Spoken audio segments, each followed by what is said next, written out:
अस्सलाम वालेकुम। आज की इस लेक्चर में हम एक नए टॉपिक के बारे में डिस्कस करेंगे जिसका नाम है cell cycle and cell divisions. Cell cycle and cell divisions. अब देखो, सेल साइकिल का मतलब क्या होता है? all those events,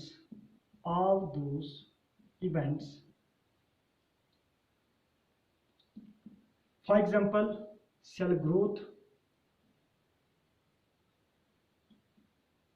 growth, DNA replication, thereafter divisions of cell into daughter cells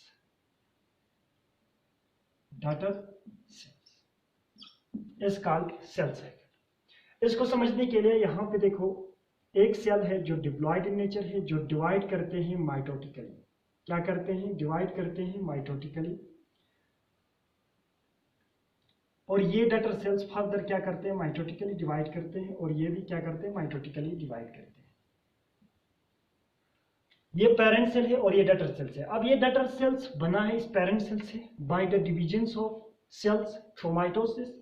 अब इनिशियली इसका साइज क्या होता है? छोटा होता है, कम होता है।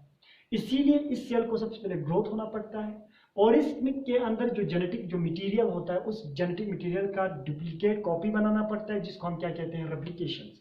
ताकि ये आगे जाके जो दो डटर सेल्स बनेंगे उनमें एग्जैक्ट डिस्ट्रीब्यूशन ऑफ जीनोम कर पाए, क्रोमोसोम्स का एग्जैक्ट डिस्ट्रीब्यूशन कर पाए। इसको फुलफिल करने के लिए यहाँ पे डीएनए का क्या होता है? रेप्लिकेशंस होता है। ठीक है। अब देखो, फिर ये इसके बाद डिवाइड होंगे। डिवाइड होने के बाद ये फर्दर दो डटर सेल्स बनेंगे। इन डटर सेल्स में भी ग्रोथ होंगे, डीएनए रेप्लिकेशंस होगा, फिर ये डिवाइड करेंगे। इसी तरह से आगे चलते रहते हैं और ये जो है एक साइक्लिक प्रोसेस है, इसीलिए हम इसको कहते हैं सेल साइकिल। ठीक है। अब दूसरा जो है cell divisions. Basically cell divide करने का दो तरीका है, एक होता है माइटोसिस, दूसरा होते हैं मियोसिस। माइटोसिस हमारे जो सोमैटिक सेल्स होते हैं या वेजिटेटिव सेल्स होते हैं, उनमें क्या होता है? माइटोसिस होते हैं। माइटोसिस हम किससे कहते हैं?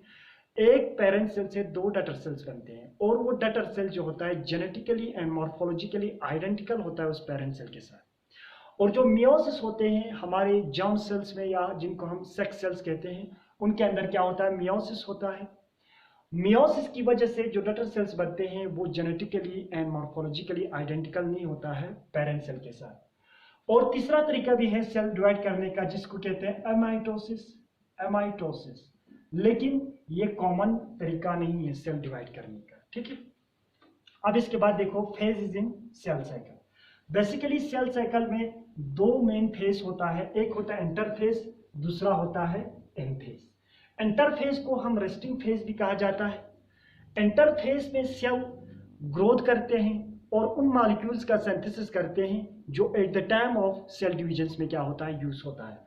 इंटरफेज डिवाइड किया गया है फर्दर तीन अलग अलग फेजेस में on the basis of behaviour of the cell या on the basis of synthesis of the cell. Cell क्या सिंथेसिस करता है, कहाँ पे ग्रो करते हैं, कौन से केमिकल का सिंथेसिस करता है, इसके बेस पे इंटरफेज को डिवाइड किया गया है तीन स्टेजेस में, G1, S and G2। Most of the time जो है सेल इसी स्टेजेस में टाइम को स्पेंड करता है। इसके बाद जब सेल एंटर करते हैं किसमें? एम फेज में। एम फेज का जो पीरियड होता है वो बहुत ही शॉर्ट होता है। देखो, मैक्सिमम टाइम तो इंटर फेज में स्पेंड कर रहा है, एम फेज में तो बहुत शॉर्ट पीरियड ऑफ टाइम रहता है। ठीक है। एम फेज में दो अलग अलग क्या होते हैं? इवेंट्स होता है। एक होता है कैरियोकिनेसिस, दूसरा होता है साइटोकिनेसिस। कैरियोकिनेसिस न्यूक्लियस की डिवीजन को कहते हैं, साइटोकिनेसिस साइटोप्लाज्म की डिवीजन को कहते हैं। इसके बाद ये सेल या तो जीवन में एंट्री लेते हैं, कुछ सेल ऐसे भी होते हैं जो डिवाइड करने से फर्दर डिवाइड नहीं करते हैं, वो अलग स्टेज पे चले जाते हैं, जिसको हम क्या कहते हैं? जी0 स्टेज, या हम इसको क्विसेंट स्टेज भी कहा जाता है। क्या कहते हैं? Quiescent stage. अब जब सेल क्विसेंट स्टेज में चले जाते हैं वो डिवाइड नहीं करते हैं। कब तक डिवाइड नहीं करते हैं? जब तक हम बाहर से कोई म्यूटेजेंस स्टिमुलाई उसको प्रोवाइड नहीं करें, तब तक वो डिवाइड नहीं करते हैं। ठीक है। अब यहां से एम फेज से अगर सेल डायरेक्ट G1 फेज में एंट्री लेते हैं तो वो रेडी होते हैं सेकंड राउंड ऑफ डिविजन्स के लिए। ये होता है phases in the cell cycle. अब आप यहाँ पे आप लोगों को समझाता हूँ phases in cell cycle. Basically cell cycle में दो मेन फेज होता है. एक होता है नंबर 1 एंटर फेज होता है. नंबर 2 जो होता है एम फेज, या हम इसी को माइटोटिक फेज भी कहा जाता है. एम फेज या माइटोटिक फेज भी इसको क्या कहते हैं, कहा जाता है. ठीक है, ये हो गया एंटर फेज और ये हो गया एम फेज. एंटर फेज को रेस्टिंग फेज कहा जाता है, लेकिन रेस्टिंग फेज कहना मुनासिब नहीं होगा. क्यों? क्योंकि सेल इसमें रेस्ट में नहीं रहते हैं. सेल उन केमिकल का सिंथेसिस करते हैं जो at the time of division use होता है. तो एंटर फेज को हम क्या कहते हैं, एंटर के फेज को कहते हैं प्रिपरेटरी फेज. सेल अपने आप को प्रिपेयर करता है फॉर द डिवीजन. ठीक है, और इस एंटर फेज को डिवाइड किया गया है 3 अलग अलग सब स्टेजेस में on the basis of behaviour of the cell. Number 1 first gap phase भी कहा जाता है या जीवन फेज भी कहते हैं इसको, जीवन phase. Number 2 S phase and number 3 जो होता है G2 फेज. नंबर 3 क्या होता है, G2 phase. Interphase is divided into 3 sub stages या 3 sub phases. एक होता है G1 phase, S phase and G2 phase. ठीक है, G1 phase, S phase and G2 phase. अब G1 फेज में क्या होता है, G1 phase is the transition between the M phase and S phase. M phase और N फेज के बीच में जो ट्रांजिशन है उसी को हम क्या कहते हैं, G1 फेज कहते हैं. ठीक है, अब मैं यहाँ पे नहीं लिखता हूँ. अब इसमें क्या होता है, सेल जो है ग्रोथ करते हैं और दूसरा synthesis of those molecule which uses at the time of DNA रेप्लिकेशंस.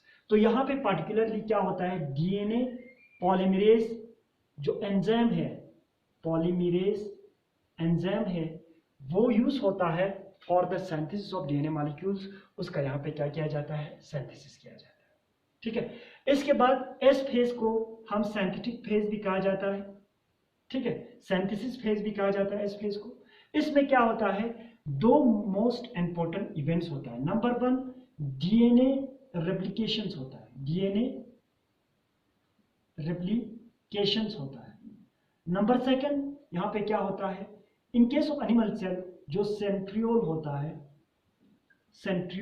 उसका क्या बनता है, डुप्लीकेट कॉपी बनता है. देखो डीएनए रेप्लिकेशंस कहां पे होते हैं, इन न्यूक्लियस में होता है, और सेंट्रियोल का डुप्लीकेशन कहां पे होते हैं, साइटोप्लाज्म में. ये किस स्टेज में होते हैं सेल साइकिल के, S phase which belongs to the interphase. ठीक है, इसके बाद सेल एंटर करते हैं किसमें, सेकंड ग्रोथ फेज में या सेकंड गैप फेज में. उसमें सेल फर्दर क्या करते हैं, ग्रोथ करते हैं. सेल ग्रोथ करते हैं और सिंथेसिस करते हैं उन प्रोटीन्स का जो at the time of division use होंगे. कैरियोकिनेसिस एंड साइटोकिनेसिस के टाइम पे यूज होता है. जैसे कि सपोज ट्यूबुलिन प्रोटीन्स का सिंथेसिस किया जाता है इस स्टेज में. ट्यूबुलिन प्रोटीन्स रिस्पॉन्सिबल होता है for the formations of spindle fibres. Alpha tubulin and beta tubulin protein responsible होता है for the formations of spindle fibres. ठीक है, और इसके अलावा यहाँ पे आप लोगों ने सुना होगा हिस्टोन प्रोटीन्स का भी क्या होता है, सिंथेसिस होता है. हिस्टोन प्रोटीन्स का synthesis and some RNA molecules का भी क्या होता है, यहाँ पे सिंथेसिस होता है. देखो phases in the cell cycle, basically cell cycle में 2 मेन फेज होता है. एक होता है एंटर फेज, दूसरा होता है एम फेज. एम फेज को हम माइटोटिक फेज भी कहा जाता है. ठीक है, एंटर फेज में 3 मेन सब फेजेस है. Number 1 G1, S and G2. जीवन में क्या होता है, ग्रोथ होता है सेल, और डीएनए जो जीवन में क्या होता है, सेल उन मॉलिक्यूल्स का सिंथेसिस करते हैं जो एस फेज में यूज होता है, जैसे कि डीएनए पॉलीमरेज एंजाइम का सिंथेसिस होता है। और एस फेज में दो इंपॉर्टेंट इवेंट होता है, एक तो होता है डीएनए रेप्लिकेशन, दूसरा होता है centriole duplication in case of animal cell, not in case of plant cell. ठीक है, अब देखो डीएनए का डुप्लीकेशन रेप्लिकेशन कहां पे होते हैं, न्यूक्लियस में, और सेंट्रोल का डुप्लीकेशन कहां पे होते हैं, साइटोप्लाज्म में। अब G2 फेज में क्या होता है, सेल ग्रोथ होता है, सिंथेसिस करता है ट्यूबुलिन प्रोटीन्स का। किसका सिंथेसिस करते हैं, ट्यूबुलिन प्रोटीन्स, जो रिस्पॉन्सिबल होता है for the formation of spindle fibres. और इसमें हिस्टोन प्रोटीन्स का भी सिंथेसिस होता है। हिस्टोन प्रोटीन्स क्या करते हैं, हिस्टोन ऑक्टोमर बनाते हैं, जिसके ऊपर डीएनए क्या होता है, कॉइलिंग हो जाते हैं। और कुछ आरएनए मॉलिक्यूल्स का भी इसमें क्या होता है, सिंथेसिस होता है। That is all about the interface. इसके बाद होता है हमारा एम फेज। इंटरफेस के बाद क्या होता है, एम फेज। एम फेज में दो मेन इंपॉर्टेंट इवेंट्स होता है, एक होता है कैरियोकाइनेसिस। एम फेज में दो मेन इंपॉर्टेंट इवेंट्स होता है, एक होता है कैरियोकाइनेसिस और दूसरा होते हैं साइटोकाइनेसिस। साइटोकाइनेसिस, अब इस बात को समझने की जरूरत है, कैरियोकाइनेसिस एंड साइटोकाइनेसिस। कैरियोकाइनेसिस का मतलब होता है डिविजन्स ऑफ न्यूक्लियस। न्यूक्लियस का डिवाइड होने को हम क्या कहते हैं, कैरियोकाइनेसिस कहते हैं। और साइटोप्लाज्म का डिवाइड होने को हम क्या कहते हैं, साइटोप्लाज्म का डिवाइड होने का, divisions of cytoplasm is called cytokinesis. और इसके बाद सेल डिवीजन जो है कंप्लीट हो जाते हैं। ठीक है, अब ये जो कैरियोकाइनेसिस है ये कंप्लीट हो जाते हैं 4 स्टेजेस में या 4 स्टेप्स में। नंबर 1 इसमें क्या होता है, प्रोफेज होता है, प्रोफेज होता है। नंबर 2 इसमें क्या होता है, नंबर 2 इसमें मेटाफेज होता है, मेटाफेज होता है। और नंबर 3 इसमें क्या होता है, एनाफेज होता है, एनाफेज। और नंबर 4 इसमें क्या होता है, टीलोफेज, टीलोफेज। इसके बाद क्या होता है, टीलोफेज के बाद साइटोकाइनेसिस होता है, सेल डिवाइड होने लगते हैं। ठीक है, अब देखो साइटोकाइनेसिस होने के बाद सेल या तो जी नोड में चले जाते हैं या जी1 में। जी नोड में जाने का मतलब क्या है, क्विसन स्टेज में सेल फर्दर डिवाइड नहीं करते हैं। कब तक डिवाइड नहीं करते हैं, जब तक हम उसको बाहर से कोई म्यूटेशंस प्रोवाइड नहीं करें, उसको बाहर से कोई स्टिमुलेशंस प्रोवाइड नहीं करें, तब तक वो सेल डिवाइड नहीं करते हैं। जैसे कि हमारे किडनी सेल्स है, हार्ट सेल्स है, बाकी जो जितने भी सेल्स होते हैं वो क्या होते हैं, जी नोड स्टेज में होते हैं। और इसमें जो सेल रहते हैं इसको क्या कहते हैं, क्विसन स्टेज कहते हैं। ठीक है, क्विसन स्टेज कहते हैं इसको। क्विसन स्टेज में क्या होता है, सेल डिवाइड नहीं करते हैं। कब तक डिवाइड नहीं करते हैं, यहां पे सेल जो है डिवाइड नहीं करते हैं जब तक हम बाहर से इसको म्यूटेशन स्टिमुलेशन प्रोवाइड नहीं करें। ठीक है, अब देखो most of the time cell जो है स्पेंड करता है कहां पे, इंटरफेस में। In case of mitosis longest phase कौन सा होता है, इंटरफेस होता है। इंटरफेस क्या होता है, लॉन्गेस्ट फेज होता है। मैक्सिमम टाइम जो है सेल स्पेंड करता है कहां पे, इंटरफेस में। इसके बाद जो एम फेज होता है ये तो बहुत ही कम टाइम में क्या होता है, खत्म हो जाता है। अगर हम एग्जांपल लें ह्यूमन सेल का, अगर हम ह्यूमन सेल का एग्जांपल लें, ये एक डिवीजन कंप्लीट करते हैं 24 आवर्स में। और यीस्ट में, यीस्ट क्या है, फंजाई है। मोस्ट ऑफ द फंजाई क्या होता है, मल्टीसेलुलर होता है, लेकिन यीस्ट एक ऐसा फंजाई है जो यूनिसेलुलर होता है। ठीक है, ये 19 मिनट में क्या करते हैं, डिविजन्स हो जाते हैं। तो देखो ऑर्गेनिज्म से ऑर्गेनिज्म डिफरेंट टाइम पीरियड होता है डिविजन्स होने का। और इसके अलावा सेल, मिसाल के तौर पर अगर हमारे हार्ट का सेल है या हमारे किडनी का सेल है या लिवर का सेल्स है, उनका अलग अलग टाइम पीरियड होता है डिविजन्स करने का। वो वेरी करता है organism to organism and cell to cell. That is all about the cell cycle. Next lecture we will discuss about the process of mitosis, prophase, metaphase, anaphase and telophase. Thank you very much.